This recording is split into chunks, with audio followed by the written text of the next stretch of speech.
Aleximo! Ladies and gentlemen, welcome to round 6 of the Crush Card Cup. I am Aleximo, joined by Mr. Joseph Rothschild, MBT Yu-Gi-Oh! For another electrifying commentary. Now, before we get into this feature match, big shouts to all of our sponsors for this 512 free event for putting up some incredible prizing, Ultimate Guard, Project CCG, and We Play Games. Be sure to check out their links down in the description for all of your trading card and accessory needs. And also, I want to mention, we have the Pro Play Tour Invitational event coming up soon. There's a big prize pool, and there's going to be a ton of good players competing for that cash. So be sure to check the link down in the description and register now for next weekend's 2-day event. So for this feature match, we have Worlds competitor Brian Rayos on Mekk-Knight Invoked going up against Darrien playing Eldlich. Joseph, how do you feel about this this matchup here?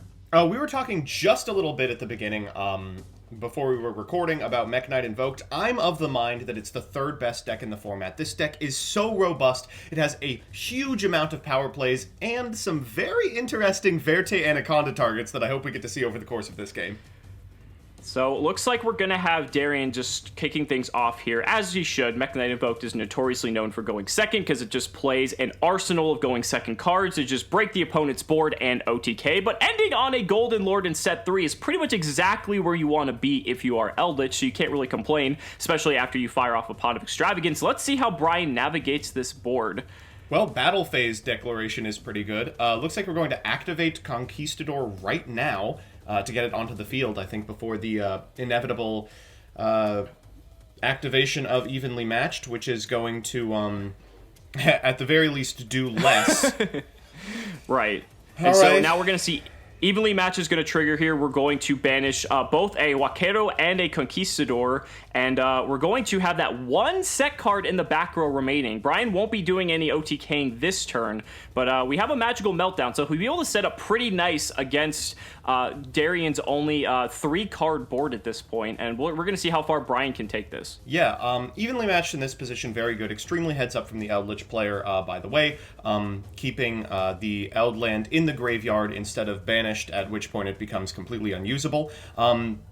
Invoke does so much for the Mekk-Knight strategy. Not only does it enable really powerful zone placement, adding the Invocation to hand allows you to set in the same column as the Almirage and start popping off with Mekk-Knights. Now, thankfully, the card that the Eldlich player has kept is in the extra monster zone. So even though that A-lister was ashed, we can still go from purple into blue and activate that effect for yellow. Yeah, Blue Sky is such an incredibly powerful card. It looks like Brian Rayos already had the Invocation. You gotta love it, right? Man, no I don't.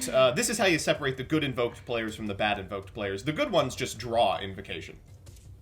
Okay, so now we're going to banish both Golden Lord and Alistair the Invoker. This is why you see that Invoked Eldlich variant running around so much, is because you can use your opponent's Golden Lord, and here comes Verte Anaconda. We might get to see it, Joseph. Okay, we're going to start with Morningstar first. I think more likely we're going to use Yellow Star to destroy that set card. Yeah, Yellow Star, we're going to pop that back row. Maybe, who knows? We might see it anyway. We just want to clear the way so this Anaconda can resolve, and it looks like we're going to destroy a Conquistador, which is perfectly fine. He's doing it! He's going to go for it. We're going to pay 2,000 life points. We're going to send Neos Fusion to the graveyard, as well as Elemental Hero Neos and Rainbow Dragon. And ladies and gentlemen, welcome Rainbow Neos to the field. So as hilarious as this is, it's actually pretty standard in newer builds of Invoked Mekk-Knight. Rainbow Neos does so much. It's got 3 effects. The first shuffles all monsters your opponent controls back into the deck. The second shuffles all back row they control into the deck. And the third, which is being activated now and is killer against Eldlich, shuffles their graveyard into the deck.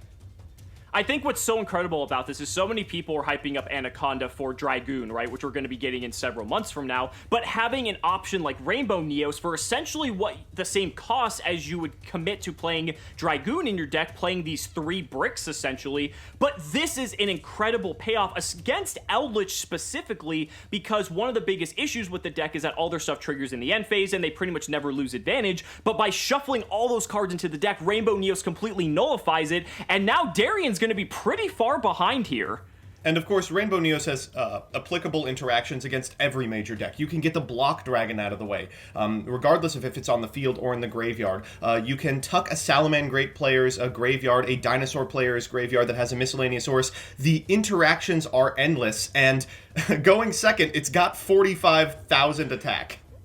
Ooh, but Lightning Storm cleaning up this board that Brian has. Interesting main deck Lightning Storm here from Darrien. I mean, you know, with some of the decks running around that are existing, that's not the worst, but we see that Brian's going to have this Purple Nightfall return to the field during his turn. Now we're just shuffling the Invocation back into our deck to get Alistair. I think this could potentially present lethal here. Oh, yeah. I mean, both of these archetypes are so recursive. Like, it took everything to wipe that board clean, and what happened as soon as standby phase triggered?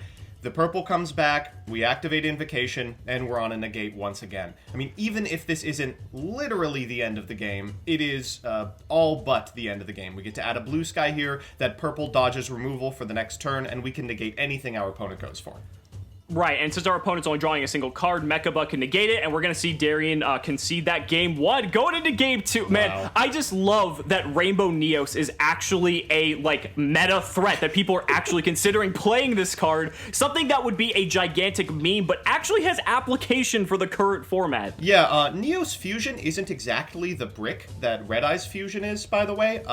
It's only stop special summons from the point that you activate Neos Fusion. So if you draw the card, you can just fire it at the end of your combo, no problem. It's a zone until then. In a lot of ways, there's an argument to the card being better in certain circumstances than Dragoon. Of course, I do think this deck will probably jettison Neos for Dragoon once it comes out, but for now, we can play hypotheticals. Oh, in a heartbeat. And good for Darrien here, drawing Pot of Extravagance 2 games in a row. But Brian has a Terraforming to be able to kind of even the odds a bit with Magical Meltdown here to get some pluses of his own. Again, playing through 4 back row, never the best, but if you are playing Mekk-Knight Invoked, you're pretty much already on Evenly Matched and Lightning Storm just to equalize the board. And so we're going to see how he navigates this. Ash Blossom for the Invoker once again, but called by the grave this time. Just Perfect. as good. Yep, so now we're going to see that Alistair resolve. We're going to grab an Invocation here. And again, we still have 4 other back row to deal with, so he's not out of it just yet. We're going to go into battle phase. We're just going to swing for 1,000 here. Very conservative approach from Brian. I think he's trying to bait out the activation of something like a Scarlet Sanguine to get that Zombie Lord onto the battlefield. And then in main phase 2, we can find a way to send that to the graveyard, then Invocation it away from our opponent.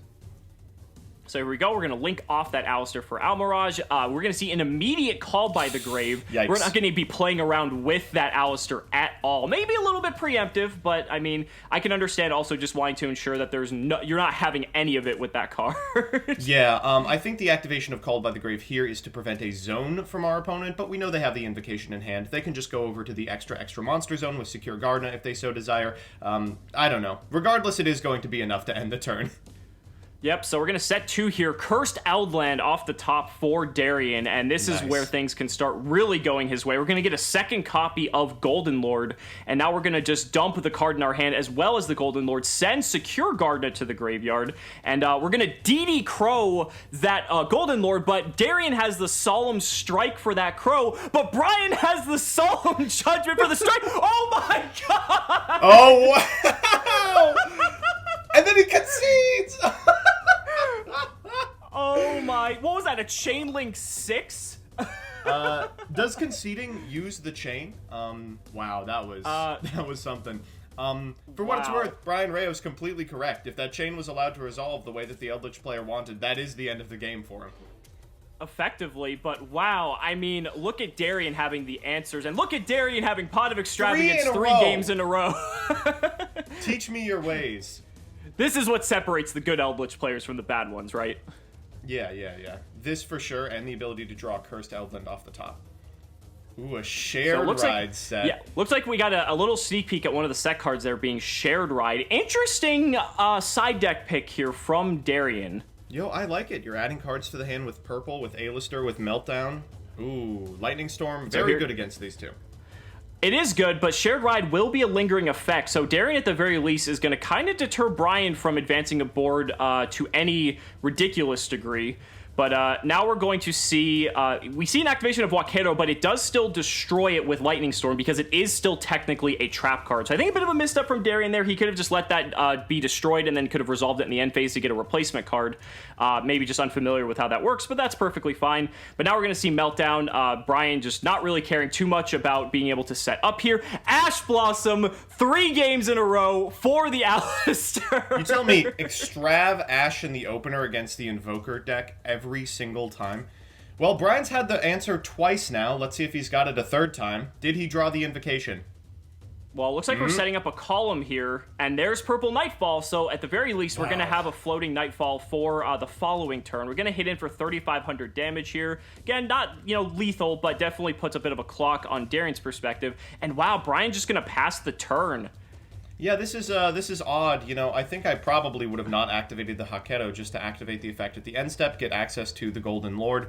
It's not like I'm really afraid of an OTK from the Mekk-Knight Invoked deck while I have no zones open, and ooh, that's a good way to deal with purple.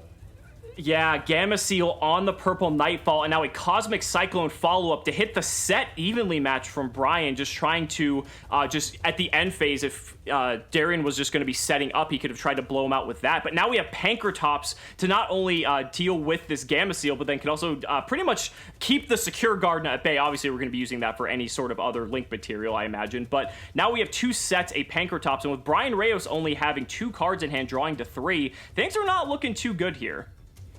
So I'm expecting one of the cards in Brian's hand isn't evenly matched based on how he's played this game so far, but it's just rotting because of the Magical Meltdown. He's got to draw something incredible to get out of this, and Cosmic Cyclone's a start, but certainly not enough.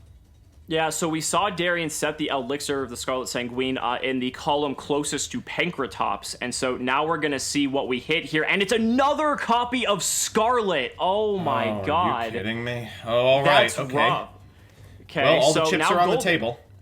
Right, so Golden Lord's on the field now. Again, this isn't, like, the worst, because if he doesn't have anything that really matters if in the other back row, then it's, like, fine, but we're just gonna have to see what happens here. And Solemn Judgment for the Alistair. What a punish. Cosmic Cyclone could have hit that instead, and that would have meant this Alistair could resolve, and Brian Rayos probably would have been able to walk with this, but instead, he's just gonna concede, and Darrien moving on with a 6-0 record in the Crush Card Cup. You hate to see these come down to 50-50s, but honestly, both players played extremely well with extremely cool decks. I'm excited to see more Eldlich, to be honest, and I'm also excited to see if Brian Rayos can complete the Cinderella story and make it to Top Cut regardless. If anyone could do it, it's going to be a Worlds competitor. I'm excited to see more Rainbow Neos. What are you talking about? Guys, thank you so much for watching the video, and we'll see you in the next match.